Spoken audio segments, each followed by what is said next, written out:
Hello नमस्कार साथियों, आप सभी का स्वागत है आज के सेशन में। तो साथियों, हम लोग आज से एक नया सेशन स्टार्ट करने जा रहे हैं जो ALP technician NTPC group D के जितने भी तैयारी करने वाला स्टूडेंट हैं, ये उन सभी लोग के लिए ये सेशन रहने वाला है। तो आप लोग जो है इस सेशन से जल्दी जुड़ जाइएगा और सभी लोग बताइएगा क्या ऑडियो वीडियो सब क्लियर है। उसके बाद जो है हम लोग सेशन को ये कंटिन्यू करने वाले हैं। तो आप सभी लोग जल्दी से थम्स अप करके बताइएगा। मैं फिर से एक बार बताता हूँ, आज से जो है इस चैनल पर जो है आप लोग का प्रैक्टिस कराया जाएगा।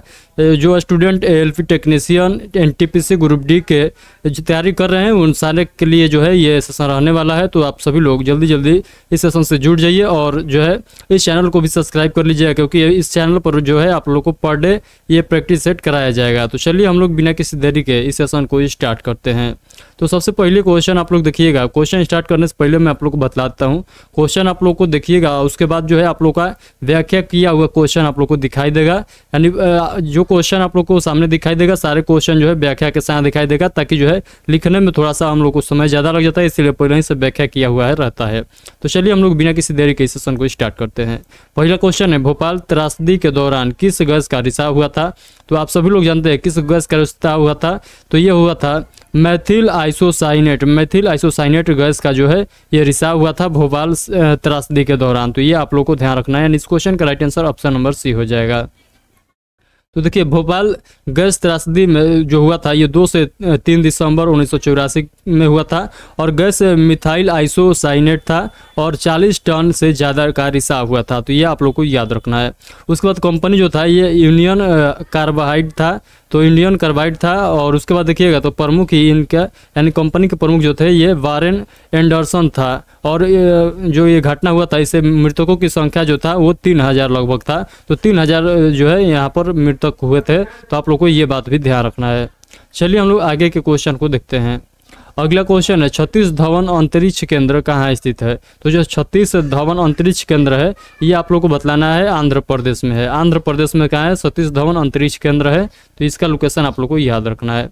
चलिए हम लोग देख लेते हैं। सतीश धवन अंतरिक्ष केंद्र जो है ये नेल्लोर जिला में आंध्र प्रदेश में स्थित है। नेल्लोर जिला आंध्र प्रदेश में स्थित है और बंगाल के खाड़ी के तट पर ये स्थित है। तो ये आप लोग को ध्यान रखना है। यहाँ पर देख सकते हैं ये जो है ये तट है, यानी ये सब जो है ये बंगाल के खाड़ी है। और यहीं पर जो है यहाँ पर आप लोग व्हाइट में देख रहे होंगे, तो व्हाइट में जो आप लोग को दिखाई दे रहा है यहीं पर इसका लोकेशन है सतीश धवन अंतरिक्ष केंद्र का। तो ये आप लोग को ध्यान रखना है। चलिए आगे के पॉइंट देखिए। कर है डायरेक्टर इनका कौन है? तो श्री एस राजराजन है। तो ये आप लोग को याद रखना है। तो श्री राजराजन है इनका डायरेक्टर। तो ये बात भी आप लोग को ध्यान रखना है। अगला पॉइंट इसमें आप लोग याद रखिएगा, इसरो जो है इंडियन स्पेस रिसर्च ऑर्गेनाइजेशन है और इसका जो है स्थापना जो होता है 15 अगस्त 1969 ईस्वी को होता है। और हेडक्वार्टर इसका आप लोग याद रखिएगा बेंगलुरु में इसका हेडक्वार्टर है। और इसका प्रमुख कौन है? तो एस स्वामीनाथन है, एस सोमनाथ है। तो इसका प्रमुख आप लोग भी याद रखिएगा। उसके बाद यहाँ पर देखिएगा गगनयान मिशन यहाँ पर लिखा गया है। तो गगनयान मिशन जो है देश का पहला मानव अंतरिक्ष उड़ान मिशन है और ये रोबोट प्लस बायोमित्र हो जाएगा। और उसके बाद देखिएगा तो यहाँ पर आप लोग ये सारे पॉइंट को आप लोग को याद रखना है। जितना पॉइंट यहाँ पर लिखा गया है सारे पॉइंट आप लोग याद रखिएगा। चलिए आगे के क्वेश्चन हम लोग जल्दी से देखते हैं। अगला क्वेश्चन है, यूनेस्को का मुख्यालय कहाँ स्थित है? तो यूनेस्को का मुख्यालय जो है, यूनेस्को का मुख्यालय आप सभी लोग जानते हैं पेरिस में है।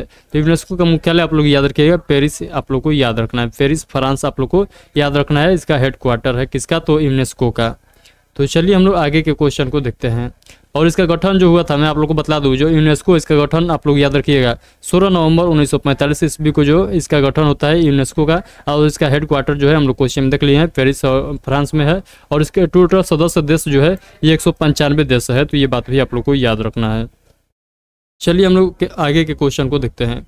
अगला क्वेश्चन है, गुजरात में स्थित प्रसिद्ध पेट्रोलियम साइट का नाम क्या है? तो आप सभी लोग बताइएगा। अंकलेश्वर पेट्रोलियम साइट का नाम है गुजरात वाले का। तो इस क्वेश्चन का राइट आंसर आप लोग याद रखिएगा अंकलेश्वर, यानी ऑप्शन नंबर 20 क्वेश्चन का राइट आंसर हो जाएगा। तो ये आप लोग को याद रखना है। चलिए हम लोग आगे के क्वेश्चन को देखते हैं। तो देखिए, बॉम्बे हाट जो है ये देश का सबसे बड़ा पेट्रोलियम उत्पादक क्षेत्र है और गोदावरी बेसिन पर ये आप लोग देख सकते हैं। तो ये सारे पॉइंट को जो है आप लोग को याद रखना है। चलिए हम लोग आगे क्वेश्चन देखते हैं। अगला क्वेश्चन नंबर 5 आप लोग पढ़िए कर है, लौह एवं इस्पात उद्योग भारत के इनमें से किस क्षेत्र में सर्वाधिक मौजूद है? तो आप लोग बतलिएगा छोटे नागपुर के पठार वाले इलाका में, यानी ऑप्शन नंबर सी इस क्वेश्चन का राइट आंसर हो जाएगा। छोटे नागपुर के पठार कहाँ है? तो झारखंड प्लस पश्चिम बंगाल, बिहार वाले इलाके में जो है ये छोटा नागपुर का पठार है। तो ये बात भी याद रखना है आप लोग को।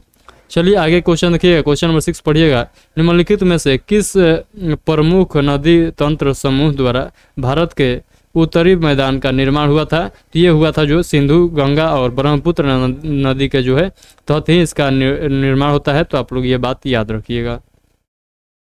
तो देख सकते हैं यहाँ पर सिंधु नदी का उद्गम जो है मानसरोवर से निकलती है, और जो है मानसरोवर से निकल के यहाँ से मानसरोवर से निकलती है, और मानसरोवर से निकलकर ये जम्मू कश्मीर के रास्ते, अभी तो लद्दाख हो गया है, लद्दाख के रास्ते जम्मू कश्मीर में प्रवेश करते हुए ये जो है पंजाब के सिंध वाले इलाके में जाती है, और जाकर जो है ये अरब सागर में यहाँ पर आके गिर जाएगी। तो ये सारे पॉइंट को आप लोग को याद रखना है। उसके बाद यहाँ पर देख सकते हैं, उसके बाद यहाँ पर गंगा नदी निकलती है। तो गंगा नदी जो है ये यहाँ से निकलती है उत्तराखंड से, और यहीं से जो है मानसरोवर से एक और नदी निकलती है जिसका नाम जो है ब्रह्मपुत्र नदी है। तो ब्रह्मपुत्र नदी जो है अरुणाचल प्रदेश के द्वारा भारत में प्रवेश करती है, और जो है यहाँ पर भारत के बाद जो है बांग्लादेश में जाकर गंगा नदी के तहत दोनों नदी मिल जाती है और जाकर ये बंगाल के खाड़ी में गिर जाती है। तो ये सारे पॉइंट को आप लोग को याद रखना है। चलिए हम लोग आगे के क्वेश्चन को देखते हैं। अगला क्वेश्चन नंबर 7 पढ़िएगा, प्रथम वित्त आयोग की स्थापना डैश में हुई थी? तो प्रथम वित्त आयोग की स्थापना जो है 1951 ईस्वी में हुआ था, यानी ऑप्शन नंबर बी इस क्वेश्चन का राइट आंसर हो जाएगा। तो देखिए जो है वित्त आयोग का स्थापना जो होता है यह आर्टिकल 280 के तहत होता है। तो ये बात आप लोग को याद रखना है। गठन जो है राष्ट्रपति द्वारा किया जाता है, और कार्यकाल जो होता है ये 5 वर्ष का होता है। तो वित्त आयोग का ये सारे पॉइंट याद रखिएगा। और उसके बाद है आर्टिकल 275 जो है अनुदान है और राज्य और ईटू से संबंधित है। तो आर्टिकल 275 भी आप लोग याद रखिएगा। चलिए हम लोग आगे के क्वेश्चन को देखते हैं। अगला क्वेश्चन आप लोग के सामने जितना फैक्ट आप लोग को दिखाई दे रहा है, जितना स्लाइड में आप लोग को पॉइंट दिखाई दे रहा है, सारे पॉइंट को आप लोग को क्या करना है, इसका पीडीएफ डाउनलोड कर लेना है। पीडीएफ जो है टेलीग्राम चैनल पर मिल जाएगा। तो सारे पॉइंट को आप लोग को एक बार जो है रिवाइज कर लेना है, क्योंकि जो है थोड़ा सेशन लंबा बन जाता है। इसके वजह से जो है मैं सारे जो है जितना पॉइंट कवर नहीं कर पाता हूँ, तो इसके लिए सॉरी। लेकिन आप लोग को जो है सारे पॉइंट को आप लोग को एक बार रिविजन अपने से करना है पीडीएफ के माध्यम से। चलिए अगला क्वेश्चन देखिए, क्वेश्चन नंबर 8 आप लोग पढ़िए कर है, एन.के. सिंह भारत के किस वित्त आयोग के अध्यक्ष बने? तो ये 15वें वित्त आयोग बने थे। तो एन.के. सिंह जो है भारत के 15वें वित्त आयोग बने थे, 15वें नंबर के वित्त आयोग जो है एन.के. सिंह बने थे।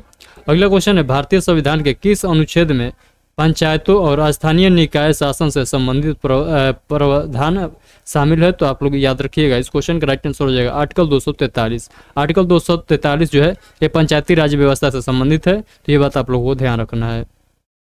और आर्टिकल आप लोग 51 के ए, आर्टिकल 51 के ए या 51 के क आप लोग याद रखिएगा, ये मूल कर्तव्य से संबंधित है। और उसके बाद आर्टिकल 21 याद रखिएगा, जीवन की स्वतंत्रता से संबंधित है। और आर्टिकल 270 जो है ये टैक्स से संबंधित है। तो ये सारे पॉइंट आप लोग याद रखिएगा। तो आज के इस प्रैक्टिस सेट के माध्यम से थोड़ा सा हम लोग कम क्वेश्चन लगाएंगे, लेकिन कल के प्रैक्टिस सेट में जो है आप लोग को पूरा भरपूर क्वेश्चन देखने को मिलेगा। तो आज के लिए थोड़ा सा कम ही जो है क्वेश्चन आप लोग को देखने को मिला होगा, क्योंकि आज का जो है स्टार्टिंग क्लास था, आज का फर्स्ट प्रैक्टिस सेट है। तो थोड़ा स्टूडेंट से बात करने में थोड़ा सा समय ज़्यादा लग जाता है, इसी वजह से जो है थोड़ा सा आज के लिए कम क्वेश्चन लिया गया था। लेकिन कल से जो है आप लोग को जो है कंटिन्यू क्वेश्चन ज़्यादा आप लोग को देखने को मिलेगा। तो चलिए आज के लिए इतना ही रखते हैं। आज अपना सुझाव जो है प्यारा सा कमेंट के माध्यम से जो है कमेंट बॉक्स में जरूर करिएगा। तो चलिए मिलते हैं नेक्स्ट सेशन में। अभी तक आप लोग लाइक नहीं किए तो लाइक कर दीजिए। तब तक के लिए आप सभी को take care, thank you, bye bye.